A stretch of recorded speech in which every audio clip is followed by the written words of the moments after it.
On tonight's ITV News, the NHS reform row reaches fever pitch and television from a town near you, the big idea for small TV stations. Well, Christopher Lambert is an immortal warrior in our film Highlander. That's at 10:45. Now, the ITV News. The battle over the NHS hots up as David Cameron is accused of jeopardising its future. This is like tossing a hand grenade into the NHS. If you oppose the reforms, where's that money going to come from?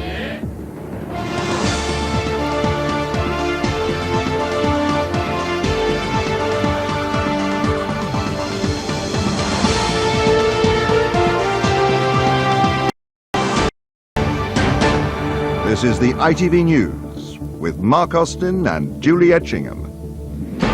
Labour has accused Mr Cameron of arrogance for going ahead with the changes despite opposition from health experts and the unions. The Prime Minister says it's a necessity, not an option. Also on the programme. A lot still to be done. The Chinese president's surprising admission on his own country's human rights record. Another steep rise in unemployment brings more bad news for school leavers.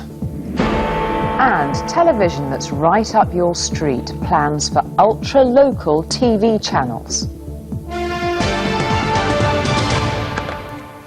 Good evening. The fight over the future of the NHS in England reached fever pitch today as the scale of the changes planned by the government became clear. The reforms have divided medical opinion and raised a possible division within the coalition. They've also revealed just how much involvement private health providers will have in the NHS. The Prime Minister was accused of breaking promises and of making risky and potentially dangerous changes. He accused Labour of wanting to cut NHS spending. Our political editor, Tom Bradley, reports. You may remember the days when a lot of people laughed at him as he talked about the big society. But we should have been paying more attention, because it turns out that what he had in mind was a pretty major local revolution. Really, a radical restructuring of the way our entire government works. The process has begun in education. Now it is the turn of the health service, with great swathes of bureaucracy being swept away. But will it work, or will it damage the services upon which we all rely? People aren't convinced by his reforms. Even the GP sitting on his own benches says this is like tossing a hand grenade into the NHS.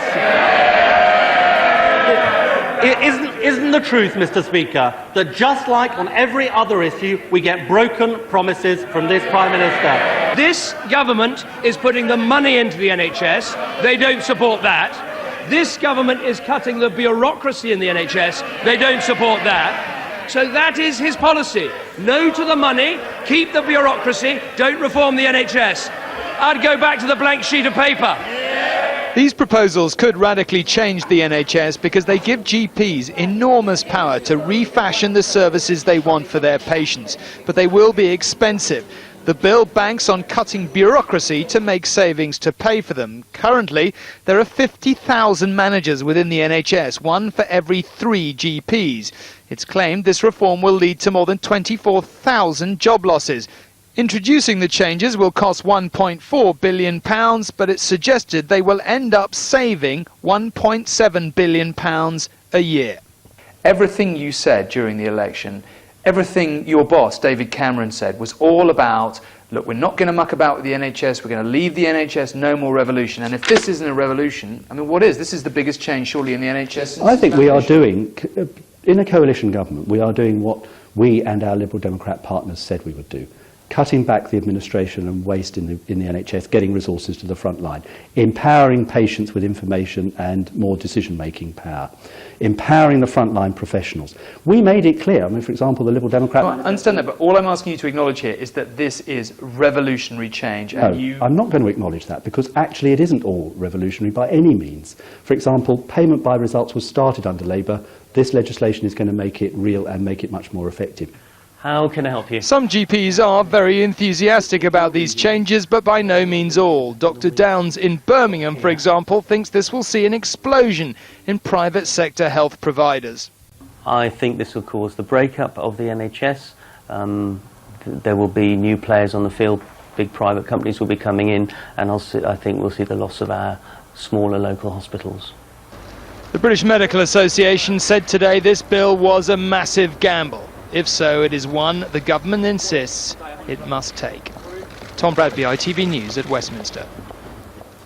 Well, away from those NHS changes, another of the government's planned reforms came under attack today, the cutting of the educational maintenance allowance in England. The changes will go ahead. This evening, the Commons voted through the plans to cut the cash that poorer sixth formers get to help them stay on at school. As our political correspondent Libby Vina reports, it caused anger inside and outside Parliament. Students on the march in London again, this time over the abolition of the education maintenance allowance. It's a grant that some claim has helped boost staying on rates in schools and given opportunities to some of the most disadvantaged in society. People like Liridian Silisufi, who came to Britain as a child refugee from Albania and is now heading to Cambridge to study law. But for the EMA, he says he would have had to leave school. Before I started getting it, there was a lot of pressure from my dad, like to go out straight into the world of work. So that £30 a week sort of eased the pressure off it because I was getting income from somewhere. The EMA is a weekly payment of between £10 and £30. Nearly half of all 16 to 18-year-olds qualify for the grant, which goes to those in households earning less than £30,800 a year. It costs the taxpayer £560 million a year. Money which the government argues could be better targeted towards the very poor. Labour say it's yet another cut from a government driven by dogma. A government that talked about social mobility in its early days and is now launching an all-out attack on the aspirations of those facing the biggest obstacles in life. They see a government that is kicking away the ladder of opportunity. But the Education Secretary was in no mood for lectures. But I have to say, as long as I have breath in my body, I will remind the people of this country of the devastating mess the Labour Party made of the economy. And it is rank hypocrisy. Sit down. It is rank hypocrisy. Today's demonstration is just a pale shadow of the tuition fees protest, but Labour claim the abolition of the EMA could, if anything, be more socially divisive, putting thousands of youngsters off from staying on in education. Maybe, but the EMA will be scrapped after the government won tonight's vote in the Commons. Libby Vina, ITV News, Westminster. Let's go back to our political editor in Westminster. So, Tom, reform and cuts giving trouble for the government on two major fronts today. Yes, Mark, but I think it's another reminder to me that we need to think very carefully or look very carefully at what people say in opposition, because politicians often do mean what they say. It is now very clear that David Cameron, when he talked about the big society, was talking about a really very radical revolution. Now, the other point I think to make tonight is that he is going very fast. The Tories are going very fast. I think he's decided that, he may well only get one term. He's to some extent resigned himself to that.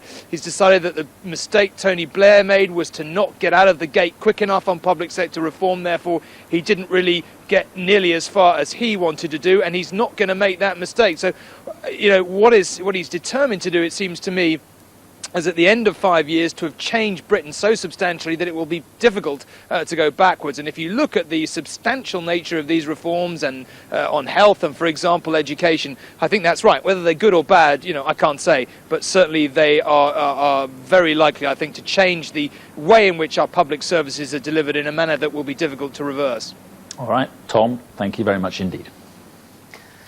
The Chinese President, Mr. Hu Jintao, has accepted that his country still has a lot to do on human rights. The issue was raised during a news conference this evening and earlier by President Obama. Indeed, behind the handshakes and diplomatic language, the two men had surprisingly tough messages for one another, as our Washington correspondent Robert Moore reports. For the very first time, you sense in the ceremony, in the language and in the deals being done behind the scenes that this is a meeting of equals. And that is how President Hu Jintao wanted to be seen, as the day China is accepted as a true superpower. If President Obama appeared to bow to the Chinese leader at one point, deference later turned to some blunt speaking. I reaffirmed America's fundamental commitment to the universal rights of all people. And that includes basic human rights like freedom of speech, of the press, of assembly, of association and demonstration, and of religion. From the Chinese leader, there was conciliatory talk on human rights, even some humility, but no release of dissidents back home. China still faces many challenges in economic and social development, and a lot still needs to be done in China in terms of human rights. Mr. Obama said America was not threatened by the emergence of a new global player. I absolutely believe that China's peaceful rise is good for the world, and it's good for America. But at times he sounded like a salesman, and just a little desperate. We want to sell you planes, we want to sell you cars, we want to sell you software. Free Tibet! Many view China with suspicion, even with hostility, and not just pro-democracy and pro-Tibet demonstrators. It is a straightforward question with no simple answer. Is China America's friend or foe? But listen to some powerful voices here on Capitol Hill, and their descriptions of China hint of a new Cold War. Their agenda, in my eyes, is more like world domination. And this country is now the head of an alliance of rogue nations that threaten the peace and freedom of the entire world. To that hardline chorus, the White House is tonight preparing for a lavish state dinner, normally reserved for the closest of allies. Behind the pageantry, this was never going to be easy for the White House. President Obama, the winner of a Nobel Peace Prize, warmly shaking hands with the man who has imprisoned Liu Xiaobo, the current Nobel Peace Laureate. Robert Moore, ITV News, Washington. Well, our China correspondent Angus Walker joins us now. Angus, surprising words from Mr. Hu on human rights. Why is he saying it now?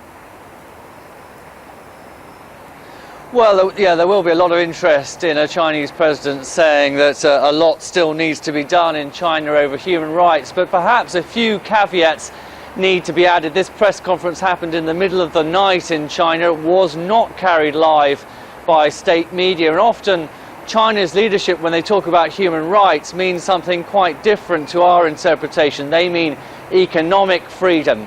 And I think this was a president who was at a press conference, a rare press conference. He's not used to taking questions from a free media. And he was making these comments knowing that they're going to be reported to an international audience. They're not going to be filtered down at any high volume here to a domestic audience.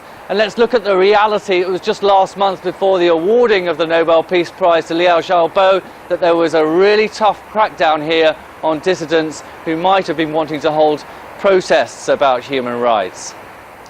Angus, thank you. Here, the Home Office has tonight banned the controversial American preacher Pastor Terry Jones from the UK. He sparked worldwide controversy last year when he threatened to burn copies of the Quran on the anniversary of the 9/11 attacks. A Home Office spokesman said numerous comments made by him were evidence of his unacceptable behaviour. He was due to speak at a meeting next month. People have been put out of work at a faster rate than at any time for 8 months, according to the latest unemployment figures. Young people and women workers have been particularly badly hit. The Prime Minister called any rise a matter for huge concern. Across the UK, the number of unemployed went up by 49,000 in 3 months to last November, meaning a total of 2.5 million are now out of work. Among the worst hit areas are London and Yorkshire. 9.2% are out of work there. In North East England, it's 9.6%. But the West Midlands is suffering the most. Their unemployment is 9.9%, more than 250,000 potential workers with no jobs. Our economics editor, Daisy McAndrew, has been to the region to hear the story of just one of them. Another day, another job interview for Lucas. You might recognise him. ITV News has been following his job search for 1.5 years in our Class of 09 series. It's been hard. Times you get stressed out and feel like everything's just coming to an end, but like, you get through it. After college,